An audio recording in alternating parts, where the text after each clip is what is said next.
मित्रांनो, लग्नानंतर होईलच प्रेम.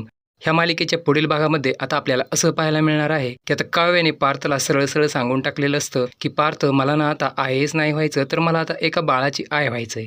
तर आता त्याचं असं झालेलं असतं की काव्या तिच्या बेडरूममध्ये बसलेली असतानाच अचानक तिथे रम्या आणि तिची एक मैत्रीण काव्याजवळ येऊन तिला डिमोटिवेट करू लागतात. तेव्हा रम्याची मैत्रीण काव्याला म्हणते की हे बघ काव्या, मला सुद्धा तुझ्यासारखं प्रेग्नंट असताना मी ठरवलेलं होतं की मी IAS ऑफिसर बनवून दाखवेनच. पण कसं आहे ना काव्या, आपल्या आई होण्याच्या कॅटेगरीला हे ऑप्शन मुळी नसतातच. त्यामुळे मला तर आता असं वाटतंय की आता तू नेमकं हे ठरव की तुला तुझ्या बाळाला जन्म द्यायचा आहे का तुला IAS ऑफिसर बनायचंय. असे म्हणून रम्या आणि तिची ती मैत्रीण दोघीही तिथून त्या निघून जातात. तर आता रम्याच्या मैत्रिणीचं हे बोलणं ऐकून काव्या बिचारी खूपच अस्वस्थ होऊन तिच्या बेडवर एकटीच रडत बसलेली असते.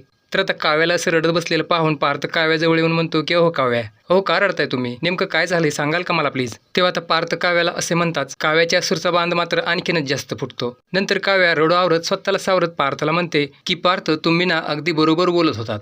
तेव्हा आता पार्थ म्हणतो की हो कशाबद्दल आणि काय बोललो होतो मी. तेव्हा आता काव्या म्हणते की अहो रम्याबद्दल. तर आता काव्याने रम्याचं नाव घेताच पार्थच्या रागाचा पारा मात्र आणखीनच जास्त चढतो. त्यामुळे आता काव्याला डिमोटिवेट करू पाहणाऱ्या रम्याला पार्थ आता नेमका कोणता धडा शिकवणार हे पाहणं आता खूपच इंटरेस्टिंग ठरणार आहे.